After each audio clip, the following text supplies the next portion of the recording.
I'd like to talk to you about how the church relates to the culture. And this is increasingly a problem in the Western world, because we have something that the rest of the world doesn't have, and that is we have a post-Christian culture. We have got a culture which is becoming more and more, you might say, anti-Christian, and yet, in other ways, they have some of the benefits of their Christian past. Let me give you 4 phrases, 3 wrong, 1, I hope, right.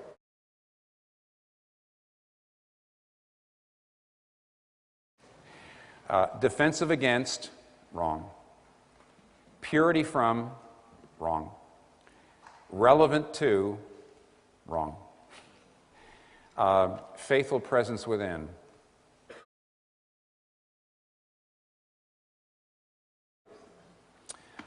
Defensive against is an attitude that, largely through politics,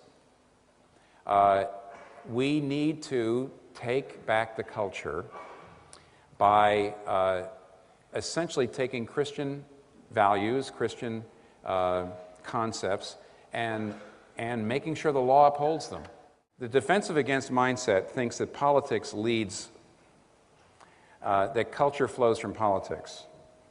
And what I'm trying to say is that politics is downstream from cultural change. Where does the change come from? The change comes from, I think, deeper places, which actually has to do with writing and the academy and the intellectual stuff, the philosophy. It also comes from the art world. It comes from the popular. It comes from film. It comes from a lot of different things, including, by the way, the decline of the churches.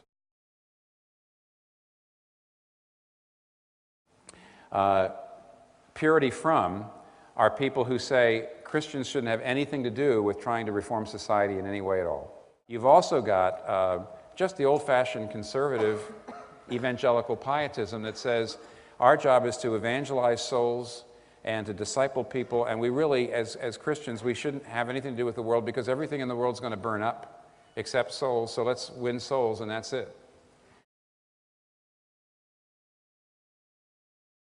Relevant to is always been the problem of the part of the church that says we're out of it, we're just out of step. You know, modern scholarship, modern thought, we're out of it, we've got to get updated. We need to make sure our music and our message and the way we dress and the places we are really culturally relevant. Now, unfortunately, sometimes that means hip. Now, the last one is faithful presence within. Look carefully. Look at the word, first of all, presence. There's a difference between being present in the culture and trying to take it over or trying to be absent from it. Presence means we are willing and able to take our people into, we're not keeping them out of the financial world, we're not keeping them out of the art world, we're not keeping them out of the academic world. We're not keeping them out of TV and movies. We're not keeping them out of cities, difficult places to live. We're going to be all those places. We're going to be there. But we're just going to be there and serve. See, instead of saying we're going to take back the culture, what I really would say is, my goodness, make sure that 20 or 30% of your churches, going back to saying, I don't want all the churches in the city, but if you find that you've got 2% of your churches in a big city, put 20 or 30% in the big city and just encourage people to be there and to be in all the parts of the city, to be serving the poor in such a radical way. I mean, this actually happened once. I once heard somebody, a non-Christian, say that church is doing so much for our neighborhood that even though I don't believe what they believe, I'd hate to see them leave because if the church left, we'd probably have to raise taxes. Now, even though that person says, I don't believe what they believe, I'll tell you something. There's a person who, if you're the preacher or you're a pastor, or you're a member of that church and you want to talk to them about the gospel, that guy will give you the time of day. He will listen to you. Why? Because you're present. You're there. You're not just meeting in the neighborhood, you're in the neighborhood. But that also means that you'd have a fair number of Christians in the media, which we don't have, that you'd have a fair number of Christians in in movie making. You know, you'd have a fair number in the art world, not just in the neighborhoods helping the poor. You just be there. If you seek power rather than service, you'll never get power, nor will you serve. But if you seek service rather than power, people will offer you the power. They'll ask for your opinion. They'll seek they'll give you influence. So faithful presence within. Oh, faithful. What's faithful? Well, faithful is pretty important, and that is the danger of getting involved in cities and the danger of getting involved in cultural institutions is that you instead of you changing them, they change you. And the trouble with doing what I'm telling you is it's tough for people not to start to suck up to people, suck up to the culture, want to be accepted, and start to compromise biblically. Let me look at another word, and that is within. Rather than creating all of your, and Christians do this, instead of creating all parallel Christian institutions, be willing to, as much as possible, get into the schools, get into the institutions with Christians, and support the Christians there. Now, how do you do that?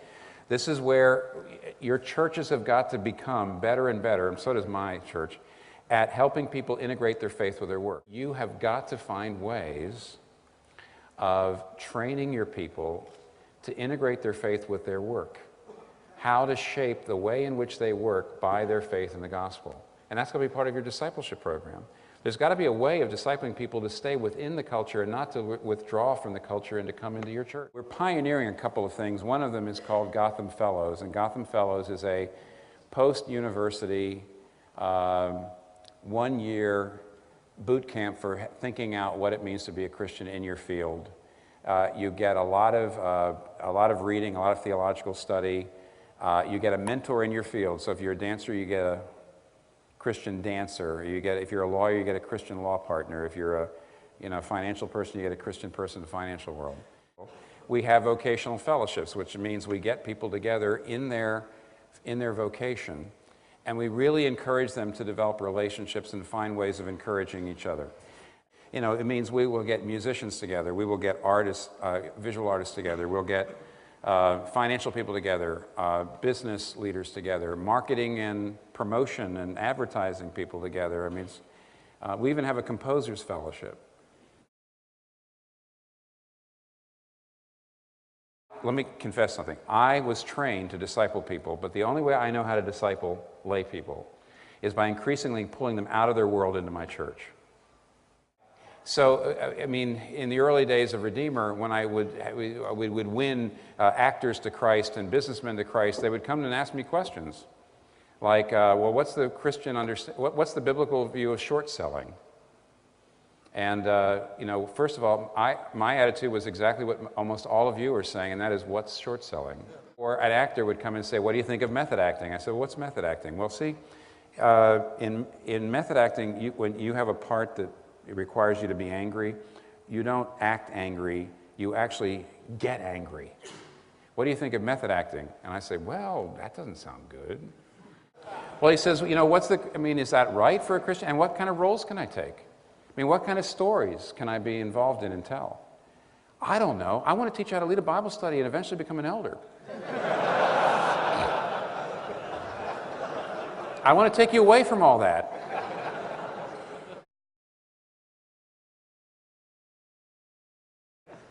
Well, does that really fit, you know, with what the Bible says about what God said to Adam and Eve? Go out there and make a culture that honors and glorifies God? You know what? If there's no Christians writing books, making movies and television shows, after a while, people aren't even going to be able to understand me when I talk to them about the gospel, because they won't actually have the concepts. They won't have the furniture. The culture will be so apart that I'm going to have to give people a week of training just before they can even understand a gospel presentation.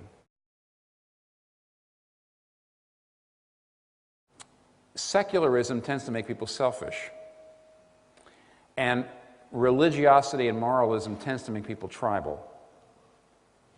But if we can show, here we go back to the 3 ways to live, if we can show that what Christianity does is it turns people into servants, fearless servants, people who are not afraid of the city, not afraid of the culture shaping spaces, not afraid of these places, deeply present within, and with a heart to serve.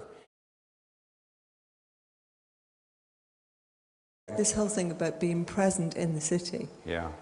We find it's really difficult to keep families in the city.